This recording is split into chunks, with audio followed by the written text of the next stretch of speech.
to the Spot Real Talk. My name is Tiara. I'm Tiffany. And I'm Ron. And LaWanda is out today, but we are going to hold it down for her as we cover Atlanta's season finale. This is season 3, the final episode 10. And we finally got to see what Van has been up to. So if you guys hang tight, we'll get started in just a second.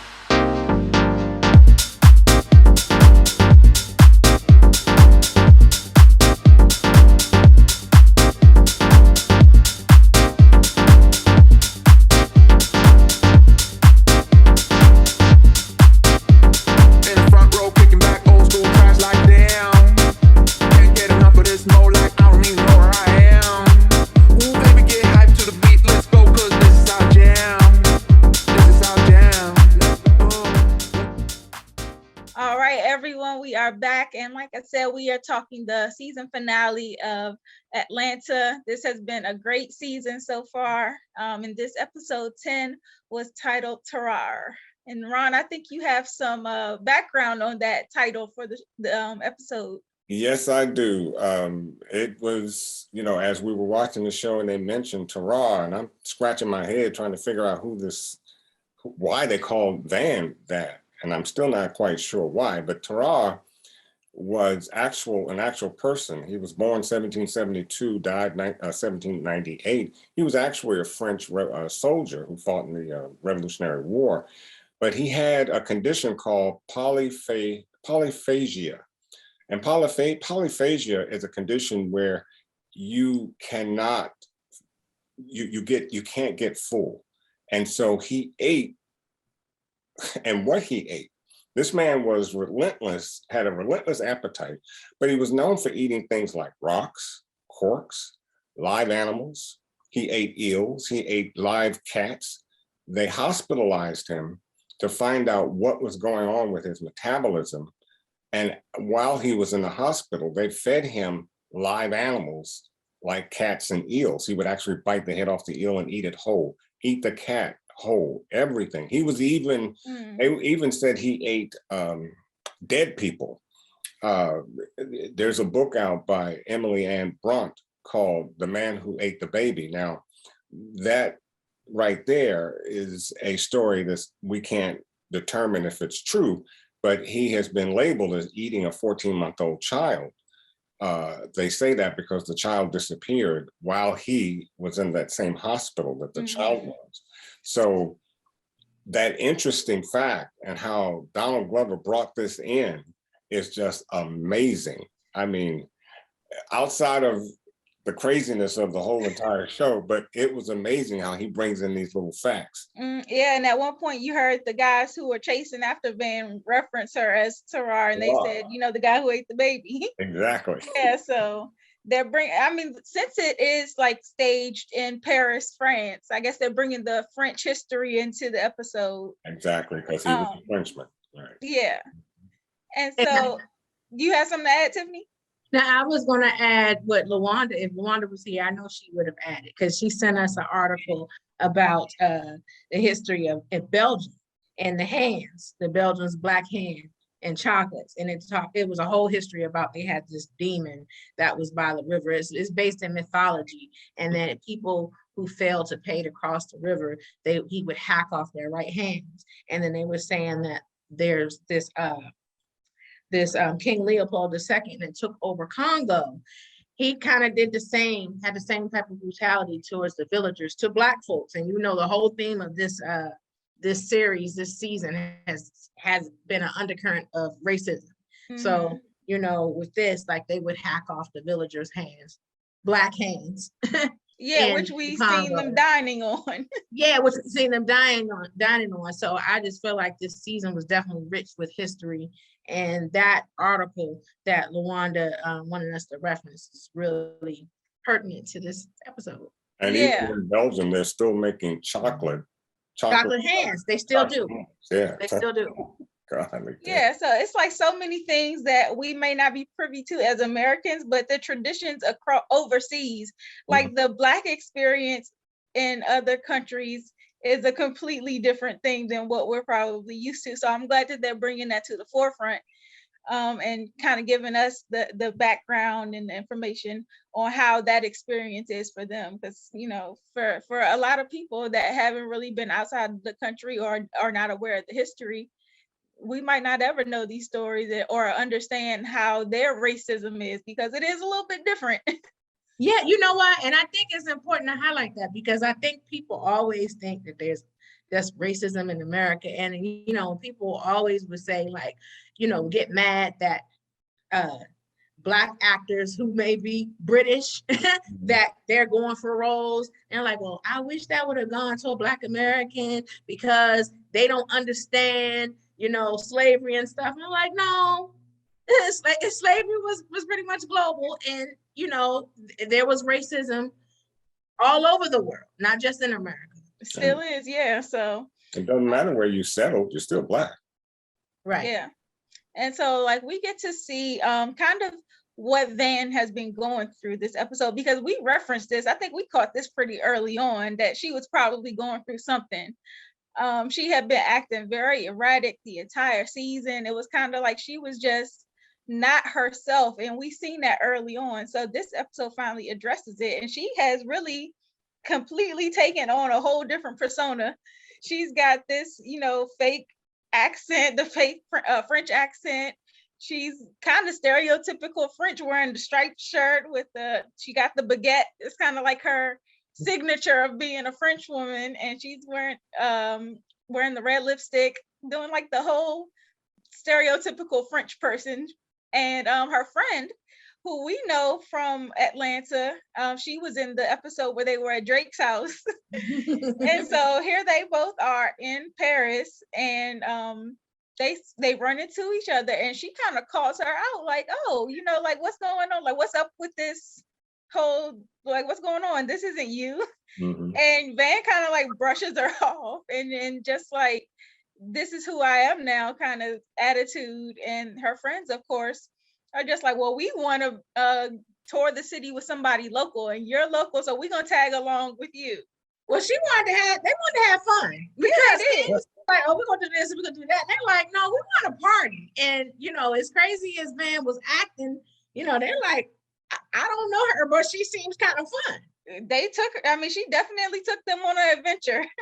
But, you know, she was so convincing. For the first couple of few minutes, I didn't know who she was. I mean, I actually thought she was a whole new character. I mean, with the French accent, this ability to just be French. But she had this extreme confidence too in this persona, exactly. And that's something that we haven't really seen her. She's been kind of unsure, mm-hmm. and kind of like finding herself. But in this French persona, she was like very like, this is who I am, confident, going above and beyond. She was like, we'll get into some of the things she was doing, but mm-hmm. you know, the first stop, they go to this nice hotel, and the girls seem impressed by it. And then, of course, we find out that the person that's in the hotel is Swedish actor. I think his name Alexander Skarsgård. Yeah. I don't want to say his name wrong. True Blood was one of, I know it's not for the faint of heart, but I used to love that show. And he was like, mwah. And listen, in the last few roles I've seen him in, he always was a villain. And, you know, like, he was in Big Little Lies, he was in Passing, he's been in a lot of things. And in the latest things, he's been kind of like a villain in the movie. So I was happy to see him, you know, lighthearted and silly. In this dancing movie. To Ashanti. In the show. Right, it's funny because he called Donald Glover and said the only way he would do that dance role is to have on leopard underwear. Yeah. So, that goes to show you that this dude is I think I appreciate him even more after watching this episode. Mm-hmm. Yeah, and you gotta appreciate somebody who can like laugh at themselves and stuff, and not take themselves too seriously. Yeah. So, you know, and he wasn't moving too bad either with dancing. You know, had some soul with him a little bit, I thought. And I was like, that was a funny moment to see that. But Van, it was kind of like her character was called even more into question, because she had told her friend that she was seeing somebody, she had a fiance, But then she goes to this guy's house and she's kissing up on him. So her friend is kind of like, well, I thought you was with somebody. Like, what are you talking about? You cheating with this guy? And then she takes it to the next level by planting crack in his room. So it was like, what is going on here? And she said they did that every week. Like that was their thing. They played this. So I was like, Van is tripping. And then she runs down to the concierge and basically tells her what he's up there doing drugs and he's being erratic, called the police. So I was like, this is out of control. I was not expecting this from Van. Mm-mm. Or Alex, for that matter. I mean, right. Did I get it correct that was what they did? Like, she said it's like a game that they like to play. Their game. Wow. Yeah. And so of course they go on to the next location. They're pretty much getting the full Van treatment. She is taking them everywhere with that large baguette. And so they enter like this shady kind of neighborhood where she's going into the cooler of a car and she realizes that the package that she was there to pick up has obviously been taken. And then she is later confronted by a group of guys. One of them has slashed her tire, and that's kind of the point where you hear them reference her as Tarrare. Mm-hmm. Yeah, and so it's kind of like they were all encroaching on the ladies until there's some fight in the background that distracts them, and Van kind of like plays it cool, and as soon as they get distracted, they all take off running. Van first. I mean, she broke camp. And like when they turned around, Van was like, yeah, gone. I mean, that was funny. That was so funny. It was. And so then we end up at the next location, which is like her friend's museum. And I guess like his boyfriend, Emilio, he kind of sees Van and he automatically, like you see him get scared automatically. And so I was like, what is this? Like Van has a reputation. Right. Clearly clearly the 3 weeks or whatever that she wasn't hanging with Ern and them, she had made friends. She had established herself clearly, because I thought about the fact that Ern was like, I haven't heard from you in weeks. I've been texting her, and then when she sent him just the thumbs up, this is what she's been doing all this time. Mm-hmm. Yeah, she made her mark in that little bit of time. Mm-hmm.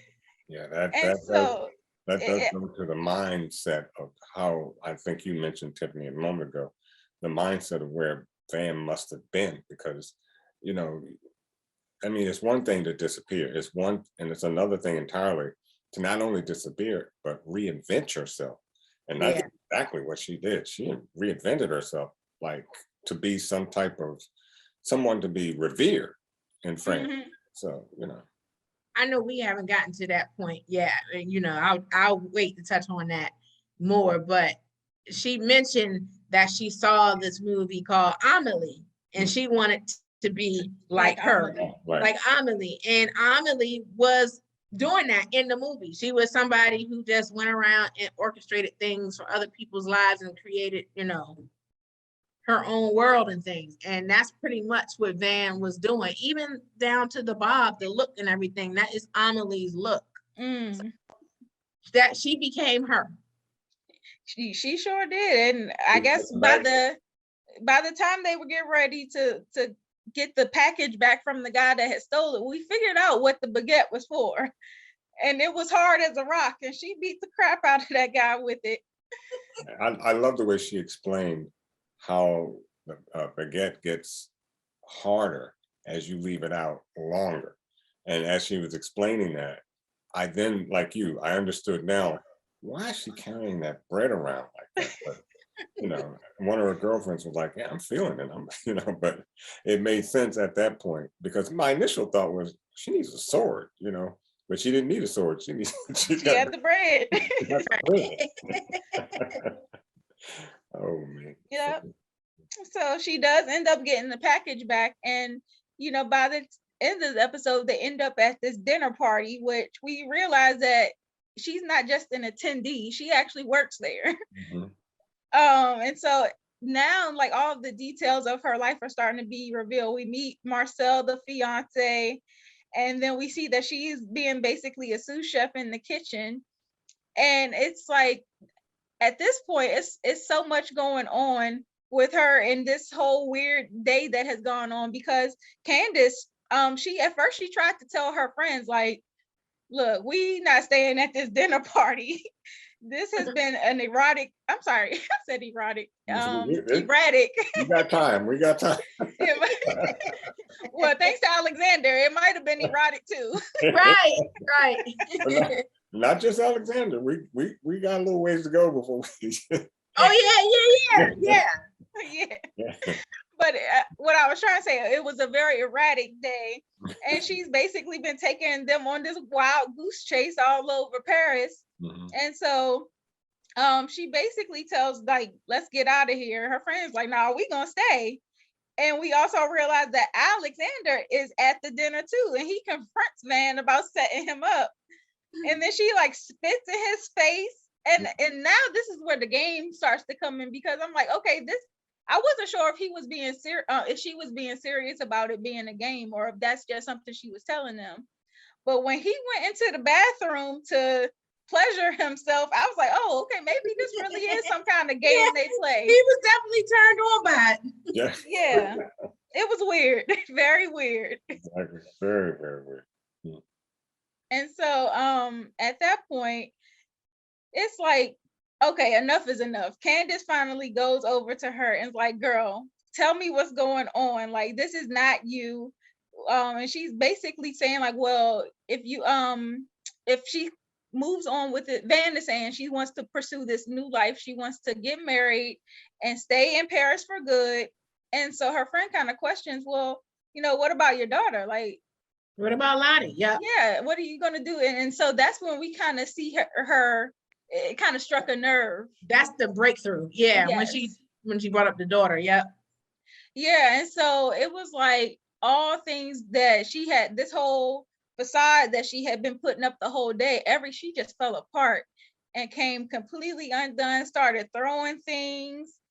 And it was just like, okay, wow, we knew Van was going through something, but I didn't think it was this serious.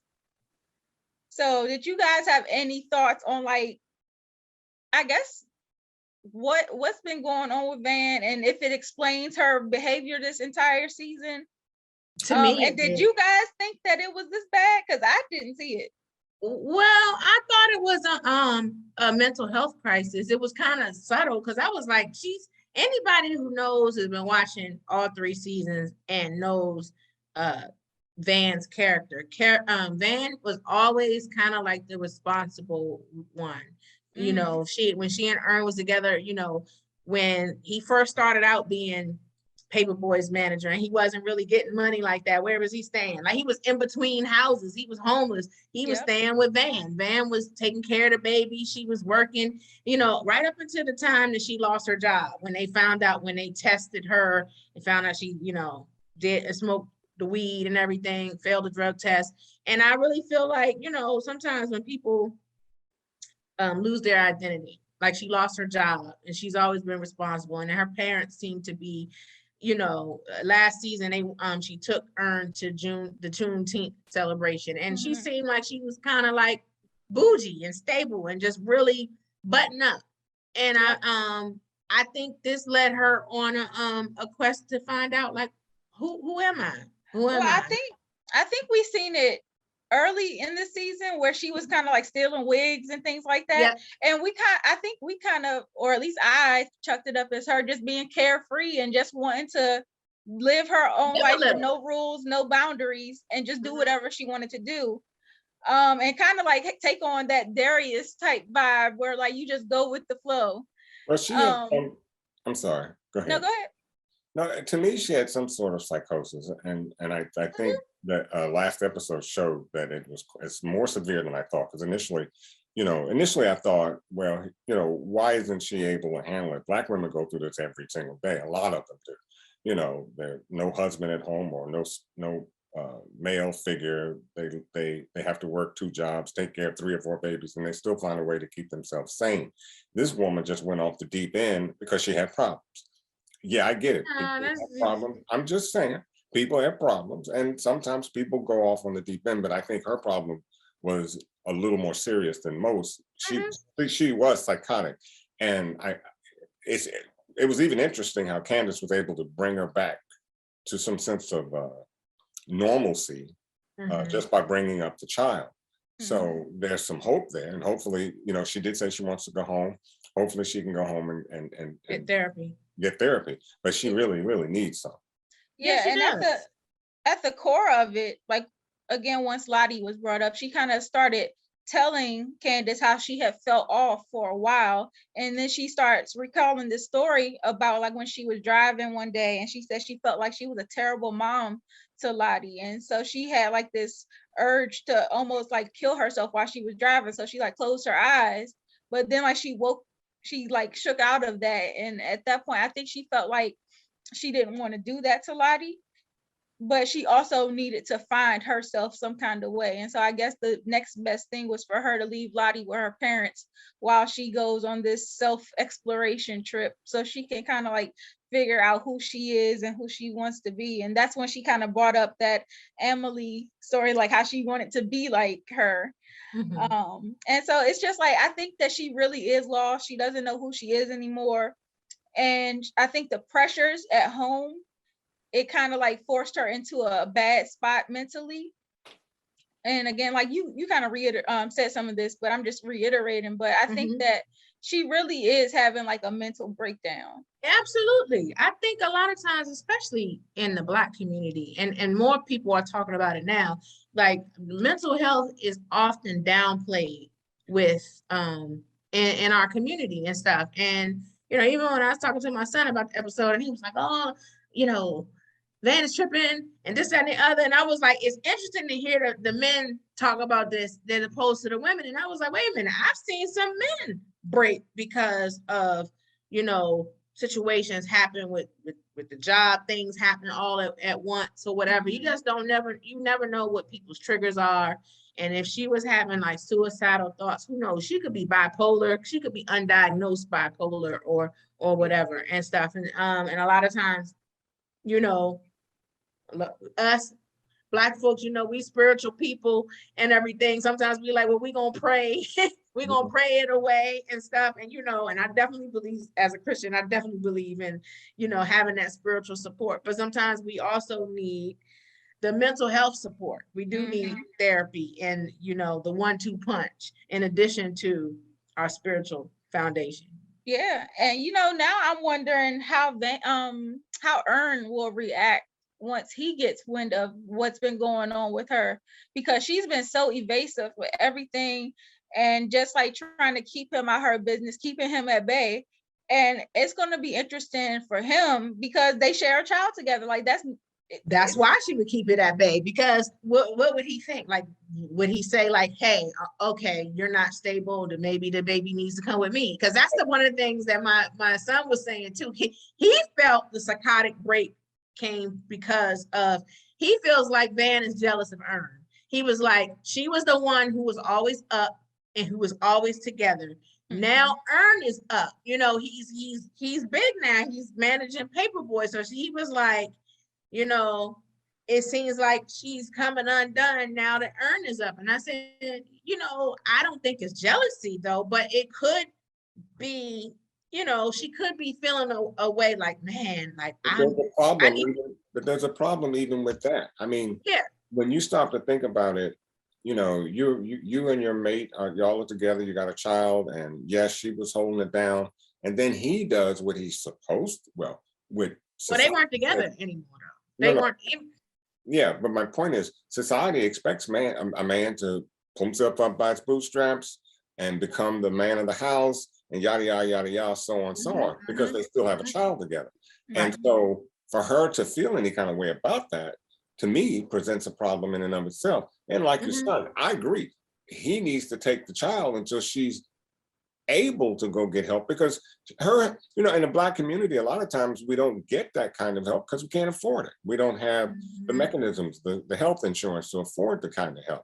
Obviously, it seems as though she does, because if you can just pick up and go to France and establish a whole new and reinvent yourself, you got some money somewhere, or you got help from somebody. So well, didn't she go with Ern? She was hanging with Ern too. I know she went. but It seems like she just riding everybody else's coattails. Like Marcel, the boyfriend or the fiance, he might be supporting her. Well, Who knows? But I just feel like that's going to be a huge thing for Ern too, considering that she was saying like she wanted to move Lottie to Paris permanently. I think Ern will have a huge problem with that.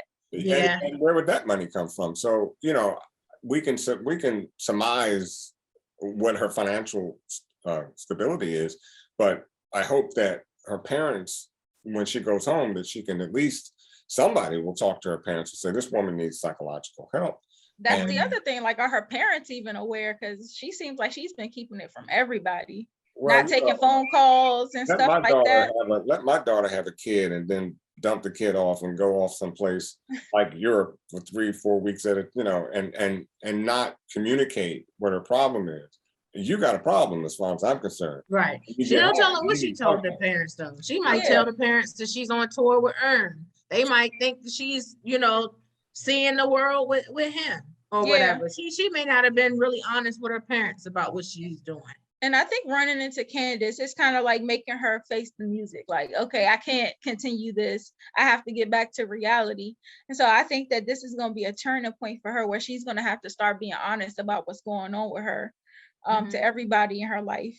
And I'm thinking that maybe because, next season is the last.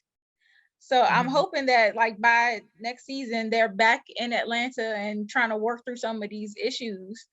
And when you said that you said that your son mentioned that she might be a little jealous of Ern. I don't know if it's jealousy. It might be a little envy, or maybe like just feeling like, dang, everybody else around me has it together, and I don't have any. Yeah, she said that. She was like, he knows. She said he knows who he is. So and so knows who he is. And she said, and I don't know who I am right now. And that conversation is important too, because there's so much pressure on people to have it figured out. Like I have so many friends and associates, young 30 and unders, who feel pressured to have things figured out. And I think that society today is like this show off society where like everybody's showing the highlights of their lives and they're having these great jobs and getting married and doing this and that, traveling. But if you are not one of those people that had figured it out early or had a defined path in life, then you could easily feel the way Van feels, where it's like, dang, everybody has something going on except for me. But remember, envy is one of the 7 deadly sins.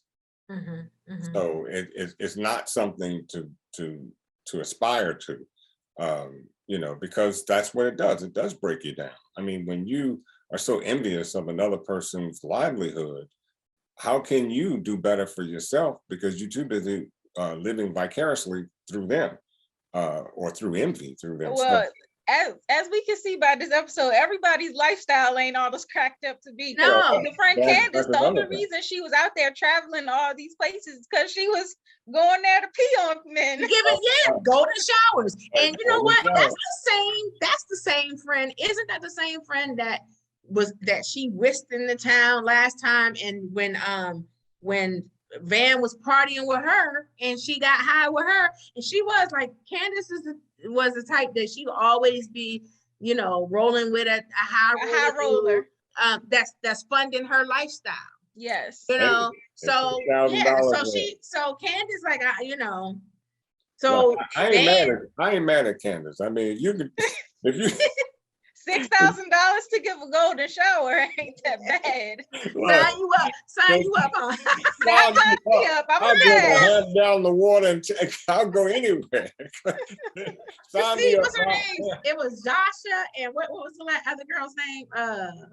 I forgot, but by the end, she had that nice view of the Paris skyline, and she was like, yeah, she did her thing too. It was like, I guess I'm gonna get in on the action. Yeah, so I don't know if Van gonna take it that far and join. No, but I think she saw what she envied about Candace is that, Van had responsibilities. She was like, I gotta go to work the next day. I gotta do this and that. Whereas Candace's life was kind of carefree. So I think her examining her life, seeing her friend Candace and stuff, living this high life and being funded by these men.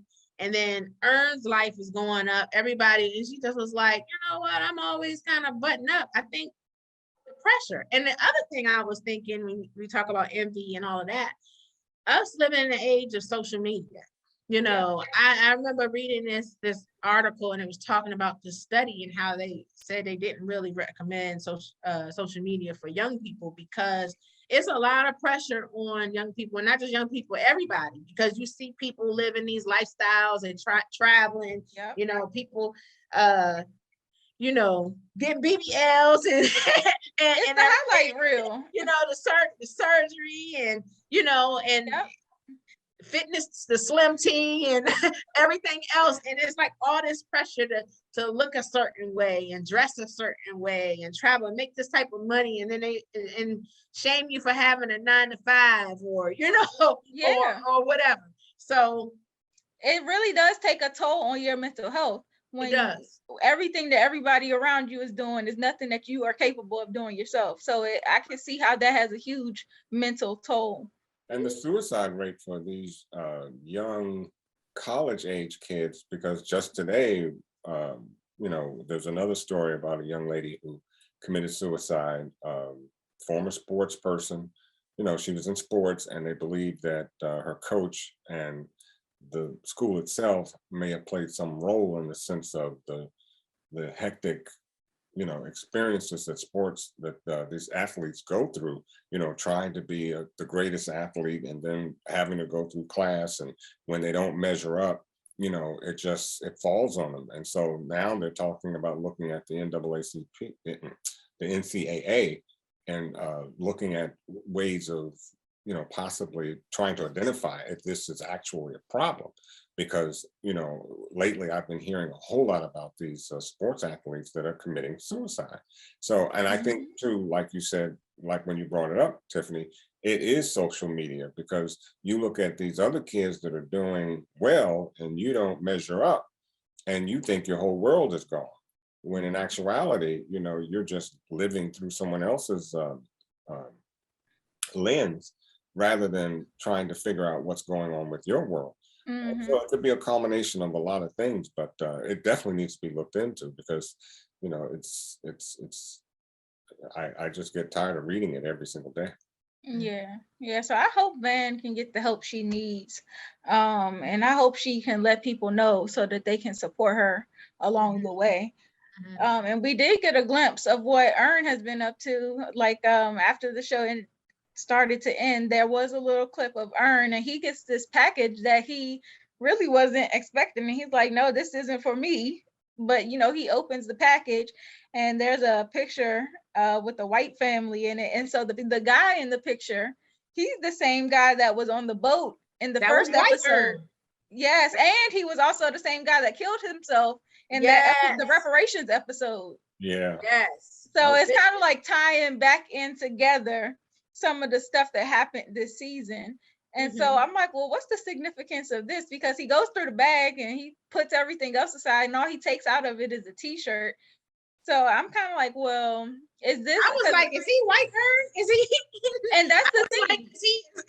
Because a lot of those one-off episodes that they had, like a lot of people have been saying that they were kind of like subliminals, like what's going on in his mind as they're traveling Europe and being in this different space and facing racism abroad. And so it's kind of like a culmination of his thoughts and feelings. I think season 4 is going to be even deeper and more macabre. And I think that little scenario we saw with Ern is just the beginning of what we can expect in season 4. So Donald Glover's mind, I mean, you need an exploratory committee to find out what's actually going on. And his brother, Stephen. Yeah, Stephen Glover too. Because I think Stephen, whatever his name is. All of the writers, really, I mean, they have really been killing it this season. I would say that this is one of the best seasons of TV I've seen in a good little minute. Yeah. And I do like how they're bringing like this, what they call Afro surrealism to the forefront, and just giving people a glimpse of like what it's like to be Black and to have some of these feelings and pressures and these racist experiences, it really can feel like, where's Ashton Kutcher? Am I being punked right now? Because it's like Black people really do face some of the craziest encounters with these racist situations, and it's like, this can't be happening. Is this even real right now? And a lot of microaggressions too. You know. Yeah, so they did an incredible job this season. I know a lot of people felt a way about not seeing Ern and the usual cast, Paperboy and Darius, the entire season, every episode, but the one-off episodes were like very thought-provoking. They had some much needed conversation on a lot of things, so I appreciated them.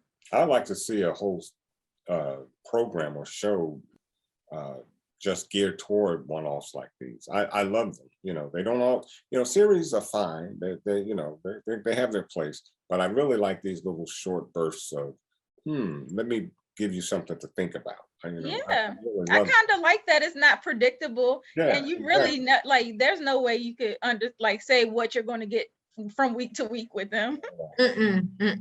But in season 4, I do believe they're going to be back in Atlanta. I think I read that and saw that in some interviews, and then, you know, season 4 is the last season, and it will be going off the air. So I think we'll probably get some more closure. They'll be back in, and I think we'll have some more focus on Paperboy, you know, like, because it seems like he's kind of at a crossroads. Too. It's about his career, working with Ern, you know, friendships, all of that. So I think all that stuff, even with Van, will come to a head in season 4. And I believe season 4 is supposed to be coming back like in September. So we're gonna have to wait long for season 4. Yeah, so hats off to everybody involved. I've said this in previous episodes, but the casting was amazing. The writing was amazing. Everything. I just really enjoyed this entire season. It's nothing that I think we've ever seen before on TV. So no, I agree. They really pushed the envelope too, and I appreciated that. And you know, the themes. I was talking about the you know, different instances of racism, and I even appreciated the cameos, because we had some, you know, Justin Arthur, Doug from The Hangover, and you know, Liam Neeson, and then now Alexander Skarsgård. That was really cool to see all of them, you know, poking fun at themselves and, you know, being a part of this important conversation. Yeah, so congratulations to everybody, and looking forward to season 4. Can't wait. So we will be back, I guess, in September to continue the conversation. Until then, I know we have some other shows lined up in the queue, so that we can keep things rolling. So make sure you are subscribed to our channel. Make sure you click the like button, and also drop down in the comment section and give us your ideas for anything that you want us to recap. But, you know, we got some things coming, so you want to stay tuned. Do you guys have anything else you want to add before we close out? Nope. Good. Okay. Well, just make sure you guys follow us on social media. We are at The Spot Real Talk on Instagram, Twitter, Facebook, TikTok, everywhere. So follow us there and stay updated with us that way as well. And LaWanda, we missed you on this conversation. Hopefully she can drop down in the comment section and give us some additional thoughts on this episode if she has any. So our fans want to know. Yeah, for sure. So I want to say thank you guys again for watching, and we will see you next time for our next recap, which who knows what show it's going to be. We definitely know we're talking P-Valley, right? Yes, P-Valley, June 3rd. P-Valley's coming back. The Chi is coming back.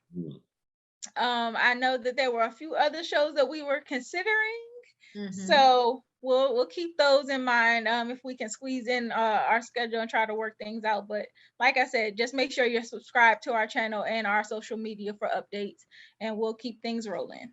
Yeah, so, and Raising Canaan will be back this summer too. We don't know exactly when, but they said this summer. A lot of content coming.